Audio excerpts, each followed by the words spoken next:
Hello नमस्ते दोस्तों, UPSC CSE के द्वारा 2026 की प्रीलिम्स अभी ही कंडक्ट की गई and as the name suggest unpredictable service commission, जिसके लिए यूपीएससी जाना गया है, उसने उस नाम को सार्थक कर दिया है।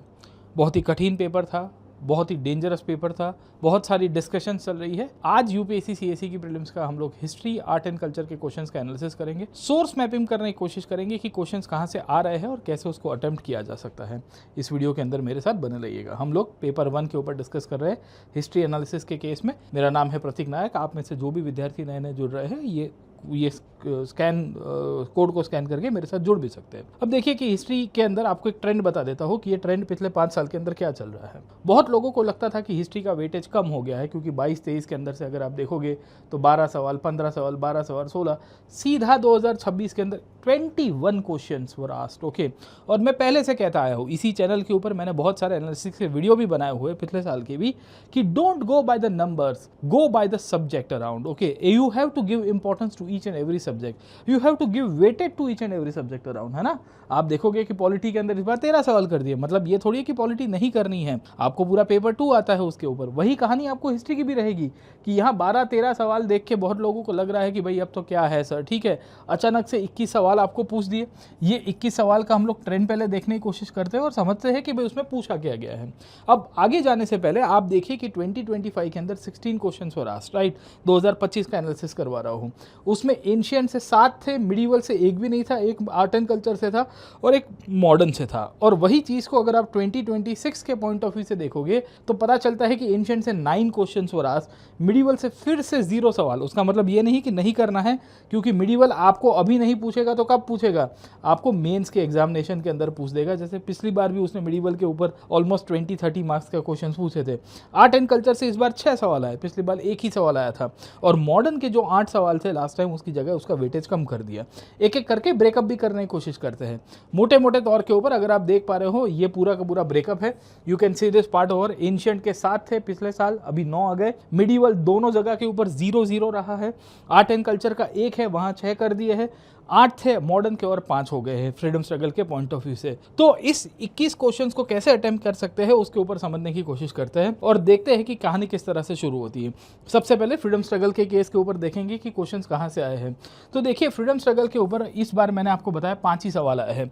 2026 के अंदर या 25 के हिसाब से अगर आप देखने की कोशिश करोगे तो आपको उस 5 सवालों के कंटेक्स्ट में कहां से आंसर करना है, मैं आपको सोर्स भी बता दूंगा।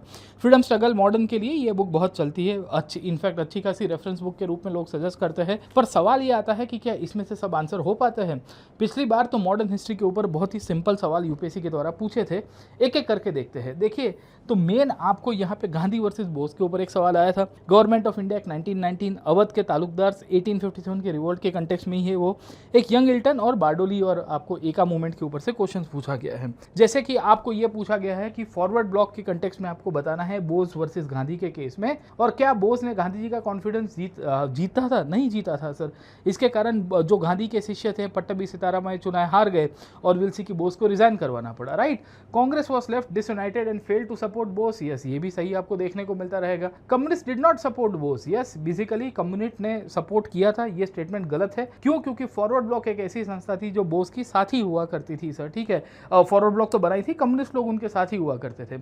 तीसरा स्टेटमेंट देखिए कि M N. Roy and socialist leaders like Jayaprakash Narayan preferred Congress unity to supporting Bose sir, ठीक है। ये लोग बेसिकली सीएसपी जैसी पार्टी के साथ जुड़े हुए थे, जयप्रकाश नारायण और एम.एन. रॉय तो कम्युनिस्ट मूवमेंट के केस के अंदर से मिलते रहते हैं, राइट। अब आपको इस तरह से आपको ओपन एंडेड सवाल आ रहे हैं, इनफैक्ट 2-3 चैप्टर्स को इकट्ठा करके आपको मिलेंगे। राइट आंसर तो इसका 1 to 4 आएगा। सवाल आपको यहाँ से आता है कि इसको कैसे हम लोग आंसर करेंगे, राइट।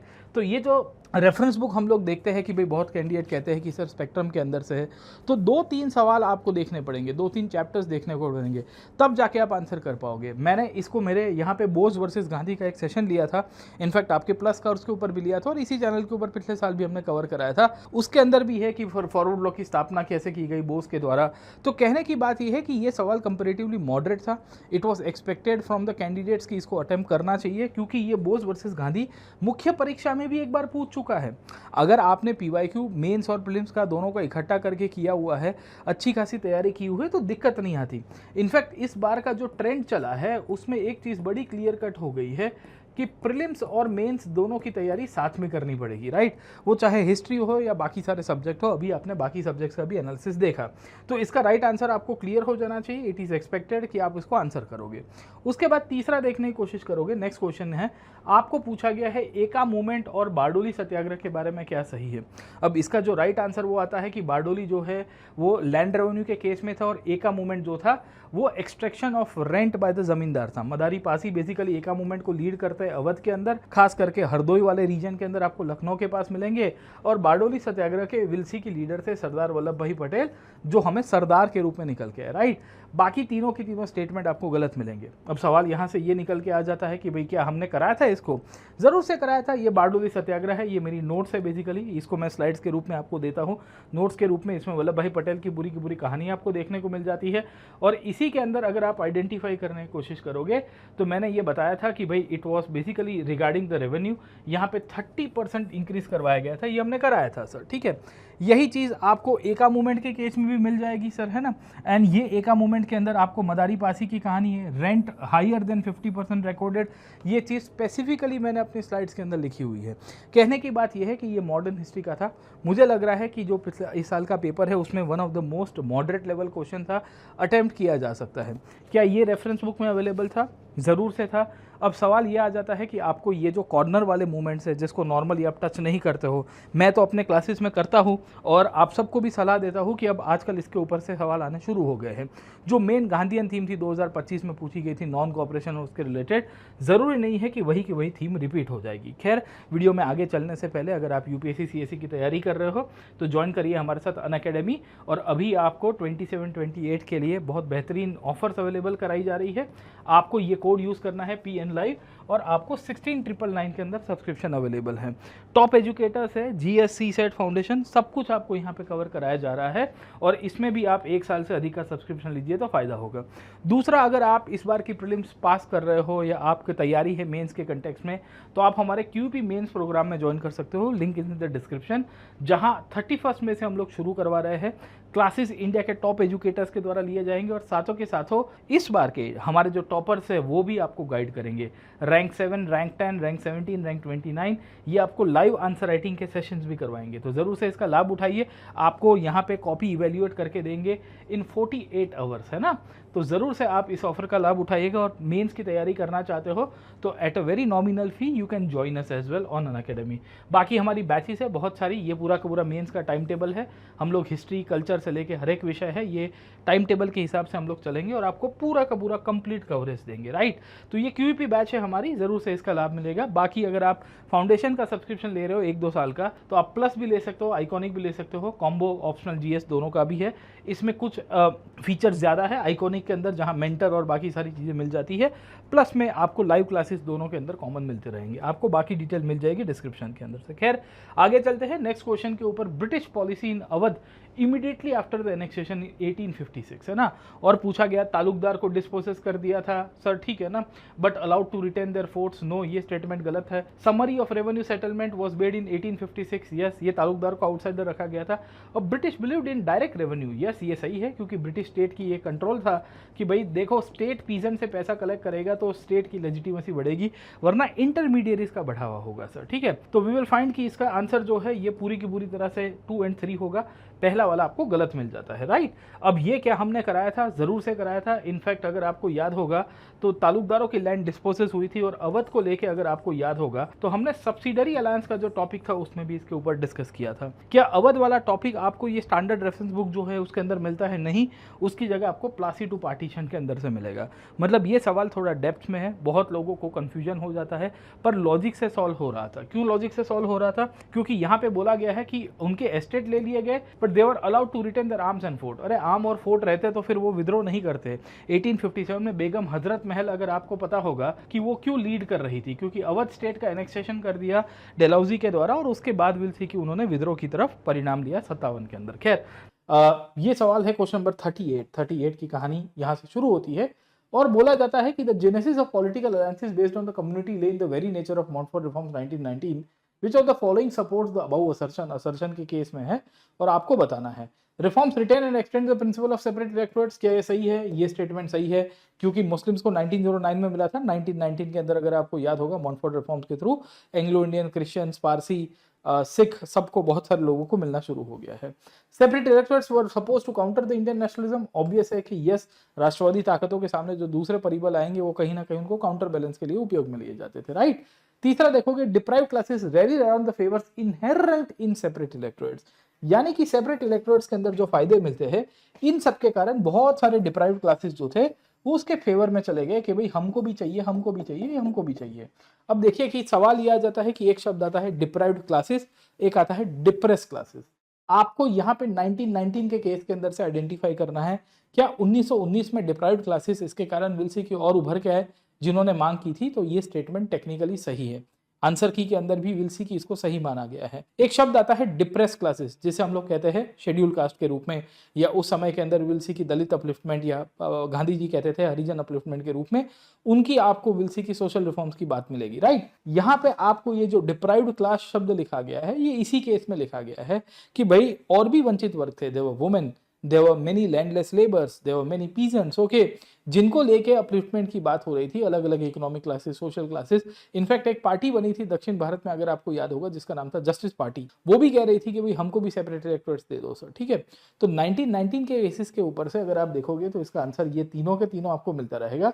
प्रॉब्लम ये है कि ये तीनों का तीनों जो स्टेटमेंट है बड़ा कंसेप्चुअल है, और ये कंसेप्चुअल स्टेटमेंट की हमने चर्चा भी की हुई है। अगर आपको पता होगा कि हमने 1919 के सर्कमस्टेंसेस में ये दिया हुआ है कि nationalism was one of the factors behind, ये मेरी नोट्स है क्लास की, उसके अंदर ही मैंने कराया हुआ था सर, ठीक है। इवन आप स्पेक्ट्रम को भी पढ़ोगे तो उसके अंदर से भी आपको रेफरेंस बुक के अंदर से मिल जाएगा। प्रॉब्लम ये है कि भाई उसको जब आप डील करने की कोशिश करते हो तो कहीं ना कहीं बहुत सारा कंफ्यूजन होता रहता है सर, ठीक है। पर दिया तो हुआ ही था, आपको क्लैरिटी हो जानी चाहिए, राइट। तो इसका आंसर जो है वो आपको 1, 2 एंड 3 मिलेगा। इवन प्रोविजनल आंसर की भी इसका यही कहती है, और इसकी हम लोग स्ट्राइक रेट सही मान सकते हैं क्योंकि ये 1, 2 एंड 3 है। डिप्रेस क्लासेस अगर स्पेसिफिकली होता तो शायद तक 1932 के केस के अंदर हम लोग लिखते, पर यहाँ डिप्राइव्ड है, वंचित वर्ग है, तो इसमें सब आ जाता है। इस तरह से इसका इन्फ्रेंस आपको निकालना पड़ेगा। तो देखिए कंसेप्ट बहुत डेप्थ में चला गया है, इसके लिए आपको रिकॉल करवाने में भी बहुत बार दिक्कत हो जाएगी। राइट आंसर इसका 1, 2 एंड 3 होगा क्वेश्चन नंबर 38 का। खैर नेक्स्ट क्वेश्चन के ऊपर चले जाते हैं। यंग हिल्टन कमीशन के ऊपर आपको पूछा गया 1926 के केस के अंदर कि उसके पीछे के रीजंस क्या थे। अब आप याद करिए ड्रेन ऑफ वेल्थ के केस में, और उसमें से एक ही ऑब्जेक्टिव था कि भारत में एक सेंट्रलाइज बैंक का अभाव था। ड्रेन ऑफ वेल्थ के केस में रेगुलरली भारत से रेमिटेंसेस जाने चाहिए इंग्लैंड की तरफ, और उससे जो ब्रिटिश इकोनॉमी है, ब्रिटिश इंडस्ट्रीज है, या ब्रिटिश की जो इन्वेस्टर्स है जो इंडिया में पैसा डाला हुआ है, उनको लाभ हो सर, ठीक है। और उसी के केस के अंदर विल सी की ये यंग हिल्टन कमीशन आता है। Providing support to Indian importers, नहीं सर, ये विल सपोर्ट के लिए केस के अंदर नहीं मिलता है। Encouraging export of cotton produce from India, नहीं सर, ये कमीशन उसके लिए भी नहीं था। Preventing depreciation of Indian rupee in terms of gold, भाई उस टाइम पे इंडिया जो था वो पाउंड स्टर्लिंग के साथ जुड़ा हुआ था, तो जो ब्रिटिश स्टर्लिंग पाउंड्स बेसिकली जो करेंसी हुआ करती थी उसके केस के अंदर मिलता है, और ब्रिटिश अपनी करेंसी को डीवैल्यू करते थे क्योंकि उनको एक्सपोर्ट में लाभ मिले। खैर ये चीज़ कमीशंस के ऊपर है, committees and commissions is a very recurring topic. आपको ना पता हो तो मैं बता देता हूँ, इसके पहले भी 1927 के अंदर आपको एक बटलर कमेटी आई थी, बटलर कमेटी के ऊपर से आपको सवाल पूछा हुआ है। ये ट्रेंड है, ये स्टैंडर्ड ट्रेंड है, it was expected, and I think that ये एलिमिनेशन से भी सॉल्व हो पाता है सर, ठीक है। हमने कराया था जरूर से, यंग हिटलर कमीशन के ऊपर डिस्कस किया था 1926 के अंदर, और प्लासीडू पार्टीशन में भी दिया है, स्पेक्ट्रम में उतना डिटेल में नहीं दिया हुआ है। इसके सिवाय आप देखने की कोशिश करोगे, एक मूवमेंट वाला हमने ऑलरेडी देख लिया है। अब आगे चलते हैं जैनिज्म के केस में। अब देखिए दोस्तों, जैनिज्म के अंदर विल सी की इंडस सिविलाइजेशन से सवाल आया है, पाली लिटरेचर से आया है, हरप्पन सिविलाइजेशन से आया है, संगम लिटरेचर से राजाओं का आया है, और खतरनाक से खतरनाक क्वेश्चन विल सी की इस पीरियड में वैदिक पीरियड से आया है। तकरीबन 3 एक सवाल है, गोल गोल गोल गोल करके उसने घुमाया है। जैसे कि आप देखने की कोशिश करोगे, आपको यहाँ पे पाली लिटरेचर की टर्म्स पूछ दी गई है कि कर्षपणा, निष्क, कंश और ककणी का ये क्या थी सर, ठीक है।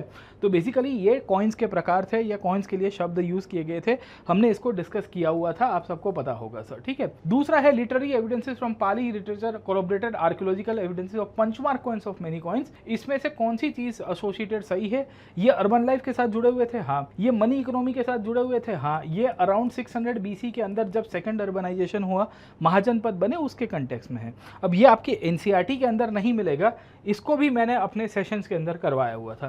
पंचमार्क कॉइन्स के बारे में बताया था महाजनपद के अंदर।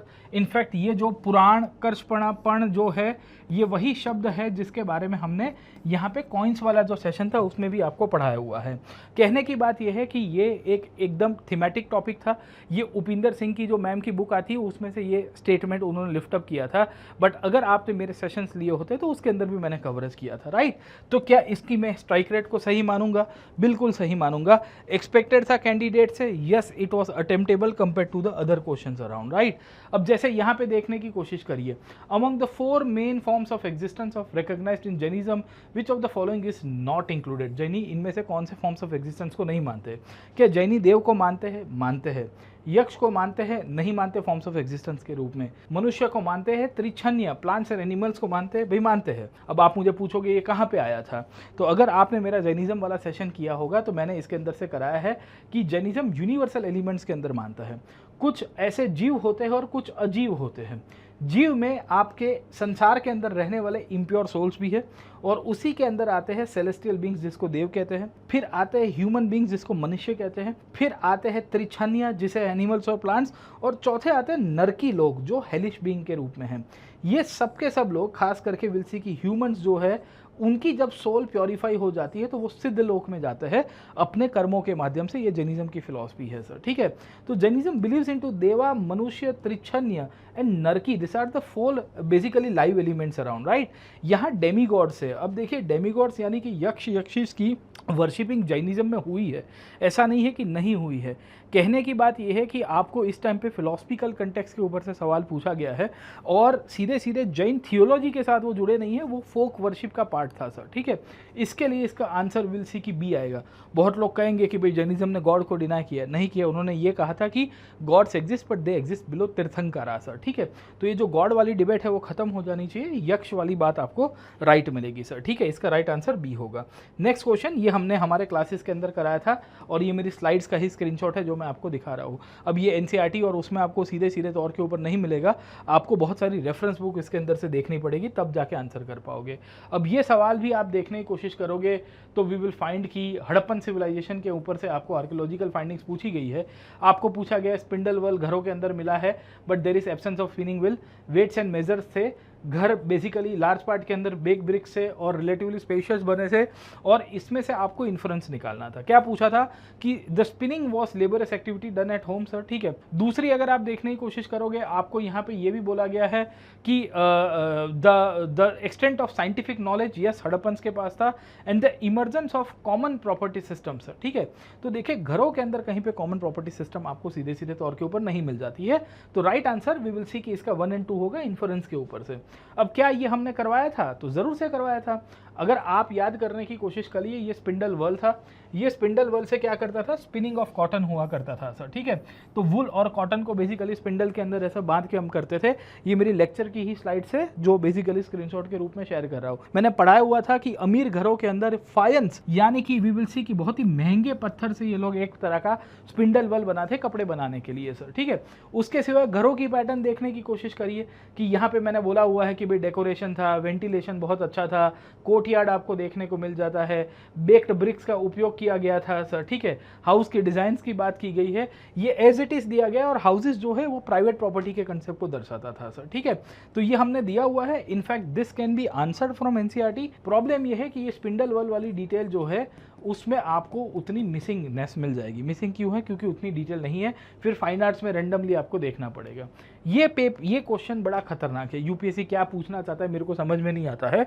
आपको पूछता है कि प्लेस वैल्यू सिस्टम के बारे में बताइए, मनकनी प्लेट्स में मिली है। प्लेस वैल्यू सिस्टम जो है भारत में इंस्क्रिप्शन पूरे भारत के अंदर से मिलने शुरू हो गए। प्लेस वैल्यू संस्कृत के अंदर इंस्क्रिप्शन साउथ ईस्ट एशिया में मिला है। इसमें से क्या सही है? भाई ये तुम कौन से रिसर्च पेपर के ऊपर से पूछ रहे हो? मतलब तुम्हें पूछना है तो तुम हिस्ट्री के अंदर से बहुत सारी साइंस का एडवांसमेंट पूछ सकते हो, इंस्क्रिप्शन के ऊपर डिटेल पूछ सकते हो। What do you mean to say? In fact ऐसे क्वेश्चंस को मुझे लगता है कि स्किप कर देना चाहिए, क्योंकि ये सब क्वेश्चन से जिसको कोई नहीं कर पाएगा। आपसे नहीं हुआ, इनफैक्ट हमारे से भी नहीं होता है। मैं क्वेश्चन सेट करूंगा तो भी किसी से फ्यूचर नहीं हो पाएगा, ऐसे ऐसे सवाल ये पूछ रहा है। मतलब ये सवाल देख के ऐसा मेरे को ऐसा धक धक हो गया था कि भाई ये क्या कर रहा है, मतलब है ना, ये पूरा का पूरा हालत खराब कर देगा। I can understand, I can empathise with the aspirants as well कि भाई what is the objective of asking this kind of question. कोई डायनेस्टी रिलेटेड पूछ देता, कोई शासक का नाम पूछ देता, ऑथर्स का नाम पूछ देता, तो भी समझ में आता है कि चलो फैक्चुअल पूछा हुआ है। ये ना ही कोई स्टैंडर्ड रेफरेंस बुक के अंदर आपको मिल जाता है, मतलब what is the thing around, कुछ पता नहीं है सर, ठीक है। This was one of the most easiest question we will see of the name, क्योंकि ये ईजिएस्ट क्वेश्चन आपको हर जगह के ऊपर मिलते हैं। नदियों के नाम थे, आपको बोला गया वितस्ता चेनाब, अस्किनी झेलम, नहीं सर, पुरुषनी रवि और ययावती ब्यास है सर, ठीक है, ये भी गलत है। 3 only is the right answer. Most easiest question था। इनफैक्ट अगर आप मेरी वैदिक एज की स्लाइड्स देखोगे तो उसके अंदर से ये करवाया हुआ है। इवन आप रेफरेंस बुक पढ़ोगे तो उसके अंदर से भी मिल जाएगा, आर्ट कल्चर की, हिस्ट्री की, इवन ल्यूसेंट जैसी किताबों के अंदर भी दिया हुआ है। So this was actually doable around, ये आपके लिए डुएबल क्वेश्चन के रूप में मिलता रहेगा। खैर, नेक्स्ट क्वेश्चन है question number 30 with respect to the Rigvedic period. क्या कहता है? स्टेटमेंट दिया गया है, irrigation from wells allowed agriculture to expand from flood plains and strips on river margins into the present Punjab, Haryana, having underground water levels reasonably close to surface, है ना, statement दे दिया है। फिर उसके बाद उसने विल सी की ये बोला गया है कि भाई draught animals was employed to drop out of waters. इसमें से कौन से स्टेटमेंट जो है ये इन दोनों को सपोर्ट करते हैं? There is evidence of Rigveda of use of ashma chakra, that is stone pulley wheel, है ना, जो पुली विल होता है जिससे पानी लिफ्ट किया जाता है, उसकी बात की गई है। And ahava that is strap wooden pails to drop water। क्या स्टेटमेंट सही है?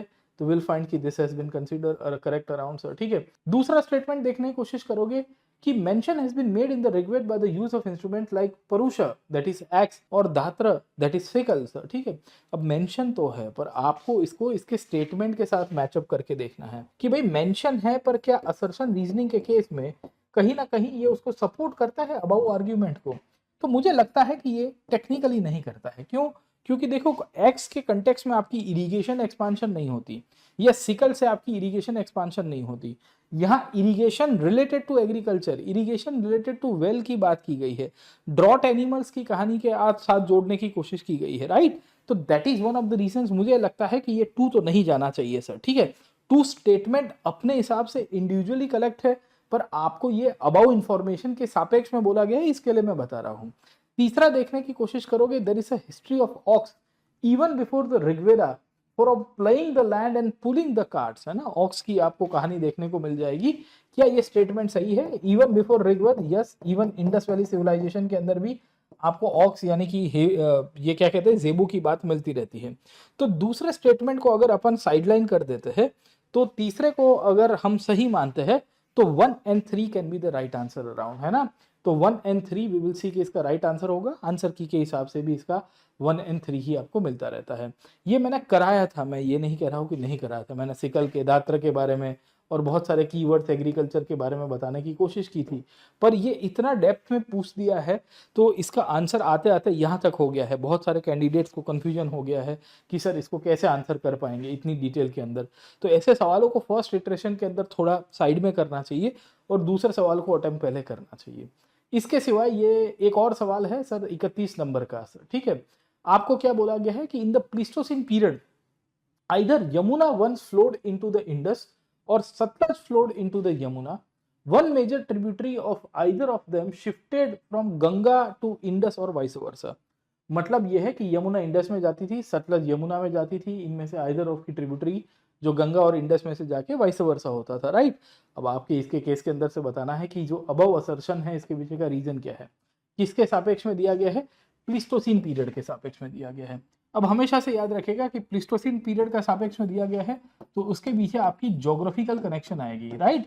प्लीस्टोसिन पीरियड मतलब तकरीबन 1 मिलियन ईयर्स अगो या उससे भी पहले के साल के पहले आपको मिलता रहेगा, राइट। अब 1 मिलियन ईयर्स अगो से लेके 5 मिलियन ईयर्स अगो के बीच का पीरियड मोटे मोटे तौर के ऊपर आपको मिलता है।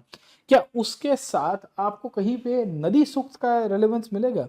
क्या नदी सूक्त में ये लिखा गया था कि यमुना इंडस में जाती थी या यमुना की ट्रिब्यूटरी या विलसी की गंगा के केस में वो ट्रिब्यूटरी के रूप में मिलती थी? नहीं भाई, ऋग्वेद 1500 बीसी में लिखा गया है सर, ठीक है। And that is one of the reasons will find कि ये तो सीधे सीधे तौर के ऊपर नहीं आएगा। नो डाउट नदी सूक्त यानी कि नदी का जो स्रोत है वो आपको लिखा हुआ मिल जाएगा, पर यहाँ पे ये मैच नहीं करता, राइट। दूसरा है the exploration of Sutlej and Yamuna by Robert Bruce फूटे। बेसिकली ये स्टेटमेंट भी गलत है, क्यों गलत है उसके पीछे का कारण बता देता हूँ। रॉबर्ट ब्रूस फूटे ने विल्सी की जियोलॉजिकल एक्सप्लोरेशन किए थे प्री हिस्ट्रिक इंडिया को लेके, और वो प्री हिस्ट्रिक इंडिया को लेके जो एक्सप्लोरेशन हुआ करता था वो प्रोमिनेंटली आपको मिल जाता है विथ रिस्पेक्ट टू दक्षिण भारत, साउथ इंडिया के केस में, तो ये भी गलत है। तो देखिए पहला वाला थोड़ा अभी भी डाइसी है, पर टेक्निकली दूसरा तो गलत ही है, आप दूसरे को गलत कर दोगे तो ये हो जाएगा। तीसरा है the presence of same species of dolphins, है ना। अब आप देखिए प्लीस्टोसीन पीरियड में आप सबको पता होगा कि आइस एज था, सब कुछ एक ही था हिम युग के अंदर से, ठीक है। और उसके केस में जो लॉजिकल यहाँ पे सेटअप हो रहा है वो 3 ओनली जाएगा, क्योंकि नदी सुख तो 1500 बीसी में लिखा गया, ये तो ऑलमोस्ट 1 मिलियन ईयर्स अगो के पहले की बात की गई है। And that is one of the reason UPSC ने अपनी जब प्रोविजनल आंसर की भी निकाली है तो उसका आंसर D3 दिया हुआ है। अब इसके ऊपर हमने चर्चा की थी पहले 2 ऑप्शंस के अंदर, अगर आप देखोगे यहाँ नदी सुक्त हैम की बात की गई है मेरी स्लाइड्स के अंदर, मटेरियल के अंदर, यहाँ पे भी जाओगे तो विल सी कि मैंने रॉबर्ट ब्रूस फूटे के ऊपर से भी आपको बताया हुआ है कि ही वॉज द पर्सन जिसने जियोलॉजिकल सर्वे ऑफ इंडिया के साथ काम किया था और पल्लावरम नाम की जगह पे डिस्कवरी की। सवाल ये आ जाता है कि इन दोनों से क्या आप एलिमिनेट करके लॉजिकल अपनी वो एनालिसिस कर सकते हो, बहुत मैटर करता है। मुझे लगता है कि ये जो सवाल है ये कोई स्टैंडर्ड रेफरेंस बुक में नहीं था, इनफैक्ट अलग अलग चैप्टर्स में बिखरा हुआ था और वो भी लॉजिक से आपको सॉल्व करना पड़ता था। तो हमने जैसे गौतम की न्याय की फिलॉसफी पढ़ी थी, जहां वो कहते हैं कि when ever there is fire there is smoke there is fire, इस तरह की एनालॉजी लगा के आपको सॉल्व करना पड़ेगा। टफ क्वेश्चन था, इट वॉज नॉट ईजी, और इसका राइट आंसर D3 जाता है। स्टैंडर्ड बुक में ऐसे तो नहीं मिला हुआ डॉल्फिन के केस के अंदर से, पर अगर आप प्लीस्टोसिन पीरियड का या आपको होल्सिन पीरियड का वो ग्राफ देखोगे जो जियोलॉजिकल डेवलपमेंट को दर्शाता है, उसके साथ कहीं मैच करके आप करें तो ठीक है, बाकी तो हालत खराब है भाई ऐसे सवालों के अंदर। तो क्वेश्चन नंबर 31 का D आएगा, याद रखिएगा। संगम पीरियड से सवाल आया, इनफैक्ट संगम पीरियड बहुत इंपॉर्टेंट है, यहाँ से सवाल आता ही रहता है। नॉर्मली कल्चरल हिस्ट्री से आता था, इस बार पॉलिटिकल हिस्ट्री भी कर दिया, अब हमको ये भी करना पड़ेगा सर, ठीक है। आपको क्या बोला गया है कि king and the dynasty Tamilakam के कंटेक्स में, और चेरा उदयनचेराल सेंगुथोवन और नेंदुजलियान, ये सही है, ये सही है, ये गलत है सर, ठीक है। आपको पूछा है नॉट करेक्टली मैच्ड होगा, इसके लिए विल सी की 2 only will be not correctly match. बहुत लोग उल्टा कर गए होंगे, 1 और 3 भी कर गए होंगे, ये गलती मत करिएगा इस तरह के सवालों के अंदर से। अब क्या ये दिया हुआ है सर, ये मैंने भी कराया था, यहाँ पे विल सी की उदयनचेराल करके राजा देखने को मिल जाता है, यहाँ पे मैंने चेरा डायनेस्टी के अंदर से कराया था। यहाँ पे अगर आप देखने की कोशिश करोगे उदयनचेराल को चोला के साथ जोड़ दिया है। सेंगुथोवान का नाम ही था आपका चेरान सेंगुथोवान, जिसका भाई था इलांगो अडिगल, और चेरान सेंगुथोवान ने कन्नगी की जो कल्ट है, कन्नगी की जो प्रैक्टिस है और उनकी वर्शिप है, पट्टनी कल्ट, वो बड़ा पॉपुलर कराया था। और इनके भाई थे इलांगो अडिगल जिन्होंने शिलापतिगरम लिखी थी सर, ठीक है ना, तो हमने ये पढ़ा हुआ है। तो ये कंपेरेटिवली ईजी था, मतलब आप एलिमिनेट कर सकते थे और इतना तो आपसे एक्सपेक्टेड था। ये अटेम्प्टेबल था सवाल, मैं कहूँगा कि ये मॉडरेट लेवल का था और इसने थोड़ी लाज बचा के रखी थी कैंडिडेट्स की सर, ठीक है। अब ये सवाल भाई मुझे बिल्कुल नहीं आता था सर, ऑनेस्टली कह रहा हूँ, ऋग्वेद के ऊपर से कि इनमें से कौन से टेक्स्ट के अंदर क्षेत्र पत्नी जो है ये ओरिजिनेट हो। अरे भाई जो वेदों में वी विल सी कि इतना सारा, मतलब यूपीएससी क्या चाहते हो तुम, हम वेद को पूरा का पूरा रट दे, ऋग्वेद के 1028 श्लोक सबके सब याद करें, सामवेद को, यजुर्वेद को, अथर्ववेद को, और हम चतुर्वेदी स्कॉलर के रूप में अपने आप को एस्टैब्लिश कर दे। आप चाहोगे तो उसी तरह से सवाल कैसे आ रहे हैं, I am not able to comprehend this part around sir, ठीक है। क्षेत्रपाल पता है, क्षेत्रपति पता है, क्षेत्र पत्नी कौन सी टेक्स्ट में ओरिजिनेट हुई है। एआई को पूछोगे तो एआई हर बार अलग अलग आंसर देता है, जैसा एआई जिसका ट्रेन किया गया है। अब टेक्निकली इसका आंसर अभी तो अथर्ववेद दे रहा है, आना ही चाहिए। यूपीएससी ये सवाल को पता नहीं what do you expect sir, ठीक है। थोड़ा स्टैंडर्ड मेंटेन कर सकते थे, ऋग्वेद के ऊपर से और भी सवाल आ सकते थे, पर नहीं भाई, हम तो कुछ भी पूछना शुरू कर देंगे। हम below the sea, below the sky I will ask you anything, दूसरे प्लेनेट पे जाके भाई तू पूछ दे हमको सर, ठीक है। भला हो तो तुम मार्स के ऊपर से भी सवाल पूछ दोगे हमको, हिस्ट्री के ऊपर से। खैर, तो ये सवाल पता नहीं अब इसको कैसे आंसर करेंगे। मेरे हिसाब से ये सवाल को स्किप कर देना चाहिए, क्योंकि आप अटेम्प्ट करने की कोशिश करोगे, नेगेटिव जाने की बहुत शक्यता रहेगी। बहुत सारे कैंडिडेट जो तुक्के से टिक करेंगे वो बात अलग है, पर विल सी कि इसको टिक नहीं करना चाहिए था। खैर, इसके सिवा आर्ट एंड कल्चर के ऊपर है, आर्ट एंड कल्चर के ऊपर यूनेस्को वर्ल्ड हेरिटेज के ऊपर सवाल आया था, म्यूजिक को सेकंड टाइम रिपीट किया गया, बाग आर्किटेक्चर के ऊपर से सवाल आया है, बुद्धिस्ट आइकोनोग्राफी और अमरावती स्तूप के ऊपर से आपको सवाल पूछा गया है। इसके सिवाय एक और सवाल आपको यहाँ पे देखने को मिलता है, ये तो बड़ा खतरनाक सवाल आपको देखने को दिया गया है यूपीएससी के द्वारा, जिसके ऊपर मुझे लगता है कि डिबेट होनी ही चाहिए, इतना एम्बिगुअस है, ऑप्शंस भी वैसे दिए गए, राइट। कि what does an empty seat represent, 32 number का क्वेश्चन है, 31 के बाद वाला, what does an empty seat represents in Buddhist iconography, right, दिया गया है the meditation of Buddha sir, ठीक है। Right answer as per the provisional answer key is option number A. In fact इसका डी भी जा सकता है, उसके पीछे का कारण है, कारण क्यों डी के हिसाब से जा सकता है, क्योंकि अगर आप ये कृष्णा रेड्डी साहब की बुक देखोगे ना, ये उसका ISBN है, आप ऑनलाइन भी चेक कर सकते हो, उसमें ये चार्ट दिया हुआ है, और ये चार्ट में बोला गया है कि great renunciation is represented symbolically by empty throne, यानी कि बुद्ध ने जब संसार छोड़ा था तो राजा के रूप में थे, संसार छोड़ के चले गए थे, इसके लिए ग्रेट रिनाउंसिएशन उससे रिफ्लेक्ट करता है, राइट। यहाँ पे देखने की कोशिश करोगे तो ये NCERT है, themes in Indian history part 1 standard 12 की। यहाँ पे हाईलाइट किया गया है द एम्प्टी सीट प्रेजेंस और it represent to indicate the meditation of Buddha. तो NCERT के हिसाब से अगर आप देखोगे तो इसका सोर्स ए होना चाहिए, that is the meditation of Buddha. पर टेक्निकली अगर आप दूसरा ऑप्शनल की किताबें देख लोगे, जिसको डेप्थ में पढ़ते हैं, बहुत ही बेहतरीन पब्लिशर है मैग्रो हिल, उसने JLC की पब्लिश किया है, उसके हिसाब से इसका आंसर डी भी जा सकता है। अब ये पहली बार नहीं हुआ है कि UPSC के अंदर जो सवाल पूछे गए हैं उसमें एम्बिग्विटी नहीं है। ये सवाल ऐसा का ऐसा ही वैदिक पीरियड और इंडस सिविलाइजेशन के ऊपर पहला भी आया था, जिसमें ये तीसरा स्टेटमेंट देखोगे ना तो दिया गया है कि Rigvedic Aryans had domesticated horse whereas there is no evidence of Indus people having been aware of this animal। अब ये जो एविडेंस वाला पॉइंट है ना, ये गलत है। क्यों गलत है? क्योंकि अगर आपको थोड़ा पता होगा तो RS शर्मा साहब ने खुद लिखा है, RS शर्मा जो बेसिकली ओल्ड NCERT लिखी हुई है, उनकी बहुत ही बेहतरीन किताब है इंडियाज एंशिएंट पास्ट, सूरकोटड़ा में घोड़े के बोन्स मिल चुके हैं, ठीक है, बट देन UPSC इसको डिनाई करता है। UPSC कहता है कि देयर इज नो एविडेंस, और UPSC ने स्टेटमेंट को सही मान लिया है, इसका राइट आंसर 1 और 3 कर दिया था सर, ठीक है।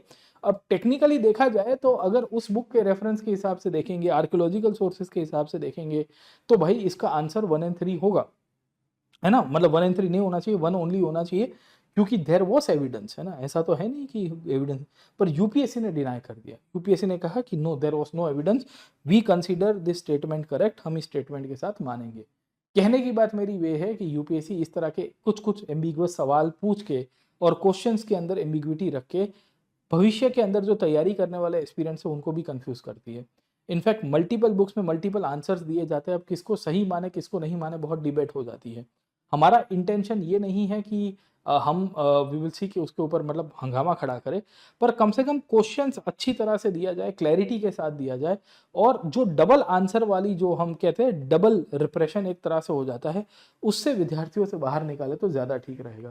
खैर इसका आंसर अभी के हिसाब से तो हम लोग ए के रूप में कंसीडर करेंगे, and will keep in mind कि भाई इसको मेडिटेशन सीट के रूप में रखे, पर रेफरेंस बुक के हिसाब से अगर आप महाविनिष्कर्म कर रहे हो तो टेक्निकली ये स्टेटमेंट भी करेक्ट हो सकता है, पर UPSC डिनाई कर देगा। अगर आपको फाइट करना है, अगर आपको उसमें कंप्लेन करनी है, क्योंकि प्रोविजनल आंसर की में कंप्लेन भी कर सकते हैं, तो आप ये ISBN नंबर को कोड कर सकते हो। अगर आपको फर्दर डिटेल्स चाहिए तो आप नीचे कमेंट्स के अंदर कुछ क्वेरी पूछिए, तो will be able to help you out, क्योंकि इसमें जो चैलेंज करने वाली प्रक्रिया है उसमें एस्पिरेंट खुद ही कर सकता है। एक शिक्षक के रूप में मैं नहीं कर पाऊंगा, क्योंकि उसमें UPSC आपकी रोल नंबर और ये सब मांगता है। तो मेरा इंटेंशन आपसे यही है कि भाई कुछ 3-4 सवाल ऐसे थे जिसके अंदर विल सी की एम्बिग्विटी है, बट उसमें ये वाला सवाल जो हिस्ट्री के केस के अंदर है आपको क्लियर हो जाएगा। खैर अब चलते हैं नेक्स्ट क्वेश्चन के ऊपर। खैर इसके सिवाय एक सवाल आया है अमरावती स्तूप का। I feel that this was comparatively easy question. पूछा गया lower Krishna valley, yes Amravati वहाँ पे साइट के रूप में आपको मिलता है, इक्ष्वाकु के समय पे सातवाहना के ट्रांजिशन में बनी थी। It was the next stupa only in size to the Sanchi stupa, नहीं सर, ठीक है, इनफैक्ट उससे बड़ा हुआ करता था, ये लोग लेके गए थे, इसको महाचैत्य कहते थे। अमरावती स्कल्पचर ने भारत के बाहर भी इम्पैक्ट डाली है, ये सही है, इनफैक्ट श्रीलंका और बाकी सारे रीजन्स में ये बड़ा पॉपुलर भी होता है सर, ठीक है। अब क्या हमने कराया था? जरूर से कराया था। अमरावती स्तूप को महाचैत्य कहते हैं सातवाहना इक्ष्वाकु पीरियड में, और लाइन बाय लाइन किया हुआ है। देखो यहाँ पे बताया था कि ये कृष्णा नदी के किनारे है, तो इस तरह की एक्यूरेसी के साथ फैक्चुअली आपको कराया हुआ है। इसकी डिटेल भी बोली गई है कि एक वॉल्टर इलियट करके विल सी के एक ब्रिटिश ऑफिशियल था जो यहाँ का पत्थर उठा के लेके चला गया था। वॉल्टर इलियट का नाम ऑलरेडी एक बार पहले आ चुका था। तो कहने की बात आपको ये देखने को मिल जाती है कि हमने नोट्स के अंदर किया हुआ है। अब यही चीज़ अगर आप रेफरेंस बुक में आर्ट एंड कल्चर की किताबों में देखोगे तो आपको कहीं कहीं पे मिल जाएगी, पर इतनी डिटेल के साथ नहीं मिलेगी सर, ठीक है ना। तो ये याद रखिएगा। इंटरेस्टिंगली एक और सवाल आपको पूछा गया है, हल्ली सलस्य ये पेंटिंग बाघ की केव्स में क्या दर्शाता है। तो देखिए बाघ की केव्स अजंता के समय पे बनी थी। अजंता और बाघ केव्स दोनों गुप्ता वाकाटका पीरियड के अंदर बनती है। खासियत आपको ये मिल जाती है कि बाघ की केव्स जो है वो वर्ल्डली इन्फ्लुएंस को दर्शाती हैं, और ये जो वर्ल्डली इन्फ्लुएंस है उसमें एक गुफा है जिसका नाम है रंग महल। ये रंग महल में सैकड़ों पेंटिंग्स है। अब उसमें आप देखिए वर्ल्डली इन्फ्लुएंस में बुद्धिज्म आएगा नहीं, शिव पार्वती आएंगे नहीं, समुद्र मंथन आएगा नहीं, बेसिकली क्या है, फोक डांस। ये जो हल्दी सलस्य है ये आपको रेफरेंस बुक में भी मिलेगा। रंग महल की मैंने जिक्र की हुई है, मेरे ही क्लास के नोट्स के अंदर से विल सी आपको आर्ट एंड कल्चर के अंदर बाघ पेंटिंग्स की चर्चा भी की है। अगर आपने वो देखा होता तो आपको आराम से याद आ गया होता, और इसको मैं ज़रूर से क्लेम करूंगा रिवर्स करके भी इनफैक्ट आप इसको आंसर कर सकते थे। खैर इसके सिवाय ये सवाल बड़ा खतरनाक था। आपको टेम्पल्स के ऊपर से पूछा गया है कि इनमें से कौन से मंदिर में नगर स्टाइल ऑफ शिखर, यानी कि मंदिर का जो टॉप होता है, आप सबको पता होगा कि टेम्पल आर्किटेक्चर के केस के ऊपर वी विल फाइंड कि ये जो शिखर है उसकी अपनी अपनी इंपॉर्टेंस होती है, और ये जो है बेसिकली इसको शिखर कहते हैं। इनमें से कौन से मंदिर के अंदर, ये गर्भगृह है, ये मंडप आपको देखने को मिलता रहेगा, इसके ऊपर टेम्पल के ऊपर आपको ये ध्वजा देखने को मिल जाती है, राइट। ये जो गर्भगृह है, ये गर्भगृह की क्या खासियत आपको देखने को मिलेगी सर, ठीक है, वो आपको नगर स्टाइल ऑफ शिखर के साथ कौन सा टेम्पल जुड़ा हुआ है। तो एक दिया गया है दशावतार टेम्पल देवगढ़ का, ये सही है क्योंकि ये तो नगर में है, गुप्ता पीरियड के अंदर बनता था। विरूपक्ष टेम्पल ऑफ पत्तडकल, ये गलत है क्योंकि ये कांची के कैलाश मंदिर से बनाया गया है, और ये विक्रमादित्य II और उसकी वाइफ लोकमादेवी के कहने के ऊपर बनता है सर, ठीक है। तो ये गलत हो जाएगा। तो 4 को अगर आप हटा दोगे तो एलिमिनेट हो रहा है। उसके बाद आप देखोगे तो आपको यहाँ पे मालेगत्ती शिवालय की बात की गई है, ये बादामी के अंदर है। बादामी बेसिकली केव साइट के लिए जाना गया है, वेसार आर्किटेक्चर के लिए जाना गया है, तो विल फाइंड कि ये भी गलत हो जाएगा। दूसरा है हुची मल्लीगुडी टेम्पल। अरे भाई इतना डेप्थ में कौन पूछता है, राइट आंसर इसका 2 ही होगा। इसके ऊपर मैं आधा क्लेम करूंगा क्योंकि पूरा तो मैंने भी नहीं कराया था। ये टेम्पल कहीं मेरी नोट्स के अंदर आपको इधर उधर एक आध लाइन में दिख जाएगा, पर उसके ऊपर नगर शिखर है वो नहीं कराया था। अब मुझे लग रहा है कि भारत के हर एक मंदिर जो हम लोग आर्ट एंड कल्चर में याद रखते हैं, उनके ऊपर कौन सा शिखर है वो भी याद करना पड़ेगा, उनकी साइजेस को भी देखना पड़ेगा, उनके पेरीमीटर में कौन से स्कल्पचर्स आए वो भी देखना पड़ेगा। राइट आंसर 2 और 3 है। बड़ा फैक्चुअल है, बहुत मैं कहूँगा डेप्थ वाला सवाल है। पता नहीं इस सवाल को मतलब सोच के टिक करना पड़ेगा। I have just covered it partially, इसके लिए मैं भी दुखी हूँ। Even I am not able to solve this sir, ठीक है ना। एंड वी विल फाइंड कि इवन बहुत सारी रेफरेंस बुक है आर्ट एंड कल्चर की, उसमें भी नहीं मिलता है। दशावतार टेम्पल के ऊपर हमने चर्चा की है, we will try to rectify, है ना। हमने ये ट्रेंड पकड़ लिया था पर हमें और डेप्थ में जाने की आवश्यकता थी, ये सवाल ने हमको रियलाइज कराया है। उसके बाद देखने की कोशिश करेंगे मोइडम, जो तई होम डायनेस्टी के द्वारा यूनेस्को के अंदर अभी रिसेंटली वर्ल्ड हेरिटेज राइट के रूप में इंक्लूड किए गए, वो सही क्या है। तो मोडम बेसिकली करंट अफेयर्स था। अगस्त 2024 के अंदर, 2024 के अंदर अगस्त महीने के अंदर इसको इंक्लूड किया था, और हमने पिछले साल सर, ठीक है, हमारे हिस्ट्री आर्ट एंड कल्चर का करंट अफेयर्स जो होता है उसमें इसको बहुत डिटेल रूप से कराया था। आपने इनफैक्ट इसी चैनल के ऊपर उसकी लिंक भी देखी होगी, शायद आप में से बहुत बच्चों ने डाउनलोड भी किया होगा। सवाल ये आ जाता है कि इसका राइट आंसर क्या आता है, तो फोर्ट्रेस था नहीं, रॉयल नोबल्स के लिए रिक्रिएशन था नहीं, it was basically burial grounds, है ना। तो एक स्पेसिफिक बरियल ग्राउंड्स के रूप में आपको देखने को मिल जाता है। इसका राइट आंसर 3 ओनली ही रहेगा। अब ये हमने कराया हुआ है, ज़रूर से कराया हुआ है। इनफैक्ट मैंने वहाँ तक कराया था कि ये जो मोडम जो है ये आसाम के पटकाई हिल्स में आया है, याद रखेगा। ये फ्यूनरल प्रैक्टिस के लिए ये नेक्रोपोलिस है। क्यों? क्योंकि चरिया देव बेसिकली इनके जो हुआ करते थे विल फाइंड की जो मेन सेंटर के रूप में, वहाँ से ये मिल जाता है और नेचुरल एलिमेंट्स के साथ मर्ज करके इसको इंक्लूड किया गया था sir, getting off point, okay. तो विल फाइंड की ये सब कुछ हमने कराया है, आई हैव डन दिस, और मैंने स्पेसिफिकली ये हाईलाइट किया हुआ है जैसे अभी करवा रहा हूँ कि भाई देखो सवाल आएगा, हिस्ट्री आर्ट एंड कल्चर के करंट अफेयर्स के अंदर से ऐसे सवाल आते रहे हैं तो आपको क्लियर हो जाना चाहिए। उसके सिवाय आपको इस बार म्यूजिक के ऊपर फिर पूछ दिया, भाई हिंदुस्तानी में राग बिलावल है, वो कर्नाटिक संगीत में क्या होता है? मेरे को नहीं पता था। इसको धीरा शंकर भरमन के रूप में कहते हैं। It is very tough around. मेरे को ये लगता है कि ऐसे सवालों को विल सी की अटेम्प्ट करने से पहले 5 बार सोचना पड़ेगा, क्योंकि अगर इसको अटेम्प्ट करने बैठे तो नेगेटिव चांसेस होने की बहुत शक्यता है, क्योंकि आप कहीं से सॉल्यूशन ही नहीं ला पाएंगे सर, ठीक है।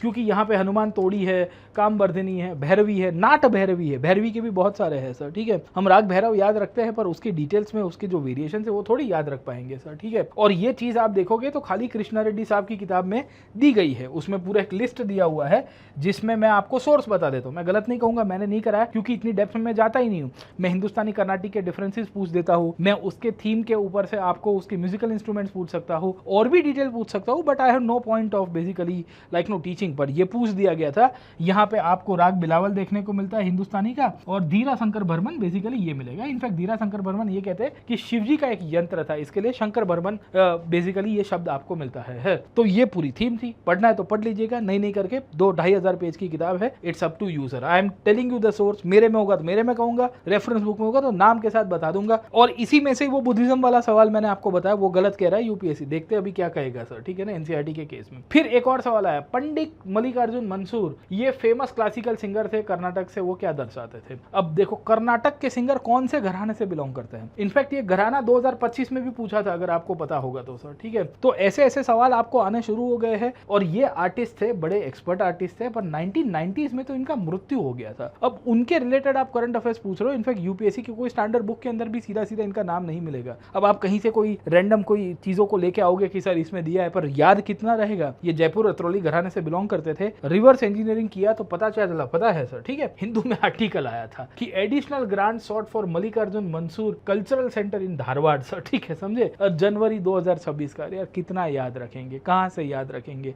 ये तो कोई स्टैटिक बुक के अंदर भी सीधे सीधे इनके नाम नहीं थे सर, ठीक है। तो यूपीएससी पता नहीं क्या सदमा दे देता है। म्यूजिक पूछना है तो भाई तानसेन पूछ दे, भाई ध्रुपद पूछ दे, भाई हिंदुस्तानी कर्नाटिक के डिफरेंस पूछ दे, म्यूजिक का इवोल्यूशन सामवेद के ऊपर से कुछ पूछ दो तो समझ में भी आता है कि उस डायरेक्शन में जाएंगे।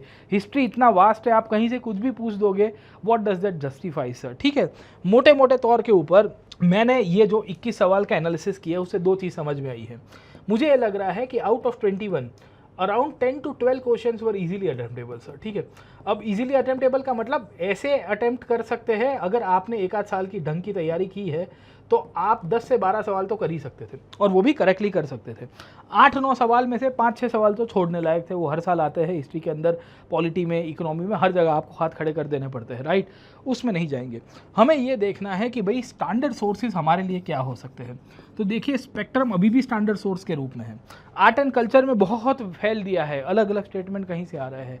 एंशिएंट हिस्ट्री अभी भी है। अब मैं आपको एक ट्रेंड बता देता हूँ, यूपीएससी ने पिछले 2 सालों से मिडीवल में एक भी सवाल नहीं पूछा है, राइट। आप याद रखेगा अगले साल यूपीएससी नहीं करके 2 से 5 सवाल पूछेगा, अगले साल नहीं तो उसके बाद वाले साल में, क्योंकि जैसे ही यूपीएससी एक सब्जेक्ट की वैल्यू कम करता है लोग उसको पढ़ना भूल जाते हैं, और फिर यूपीएससी पीटी नहीं तो मेंस में पूछ देगा। अगर आप फाउंडेशन के हिसाब से करोगे, प्रीलिम्स मेंस का साथ में करोगे, इंटरलिंक करके करोगे तो ठीक रहेगा। मेरे पास आज की तारीख के अंदर, मैं आपको गलत नहीं कह रहा हूँ, तकरीबन 15+ क्वेश्चंस ऐसे थे जो आप स्लाइड्स के माध्यम से कर सकते थे। मैंने कहीं ना कहीं उसको टचअप किया है। अब खैर पेपर डिफिकल्ट था, मुझे इसके लिए लग रहा है कि आउट ऑफ 15 आप 10 से 12 भी करके आए होंगे एज ए स्टूडेंट, तो मैं आपसे मतलब आप अपने आप से भी सेटिस्फाइड रहिएगा सर, ठीक है। तो कहने की बात मेरी ये है कि आप जो तैयारी कर रहे हो उसमें कुछ गलत नहीं है। अगर आपके क्वेश्चंस गलती हो, मतलब गलत गए हैं, तो रिवीजन है या क्लैरिटी, या आपको उस टाइम पे प्रेशर आ गया होगा क्योंकि बाकी सारे सब्जेक्ट्स ने भी ऐसी हालत कर दी थी। बाकी अगर आप यूपीएससी की फुल टाइम तैयारी करना चाहते हो, और एक बार वेट करिए प्रोविजनल आंसर की का, शायद कुछ इसमें से आंसर्स भी रिवाइज होंगे, तो will try to see around कि भाई यूपीएससी क्या कहती है, और अगर हमें फाइट करनी है तो मैं तुम्हारे साथ खड़ा हूँ। ये बुद्धिज्म वाला जो सवाल है उसमें ज़रूर से हम लोग को शायद सवाल रेस करेगा, यूपीएससी के ऊपर भी हम करेंगे कि वो आंसर क्या देता है सर, ठीक है। उसके ऊपर आगे चलेंगे। खैर do like share and subscribe. इस क्लास की पीडीएफ आपको डिस्क्रिप्शन बॉक्स के अंदर से मिल जाएगी, और अगर आप यूपीएससी की तैयारी कर रहे हो, अभी फाउंडेशन में हो, तो आप ये कोड यूज़ कर सकते हो PN Live, जहां आपको मैक्सिमम डिस्काउंट भी मिलेगा। और अभी 16,999 के अंदर ऑफर अवेलेबल है, क्योंकि देखिए पेपर डिफिकल्ट आया है, पर मैं तुम्हारा साथ नहीं छोड़ूंगा, याद रखेगा सर, ठीक है। Your master will be there with you, we will sail through this times. ये टफ टाइम्स है, मुझे समझ में आ रहा है, पर हम और मेहनत करेंगे, आपके साथ करेंगे। आपको स्क्रीनशॉट्स दिखाए हैं, आप मेरा मटेरियल यूज करते थे, आप में से बहुत बच्चे होंगे, बहुत लोग बुआ बुम करते थे कि प्रतीक नायक बहुत लेंदी मटेरियल निकालता है, बहुत डेप्थ में पढ़ाता है। This is the reason I was teaching in depth, because I knew this somewhere deep down, my gut feeling said कि यूपीएससी हर बार ट्रांसफॉर्म होता है, और वो हर बार अपना बेंचमार्क ऊपर करता है। वी हैव टू, अगर we are sailing against the tide, we have to push our self. Wish you all the best and thank you very much. Let's crack it.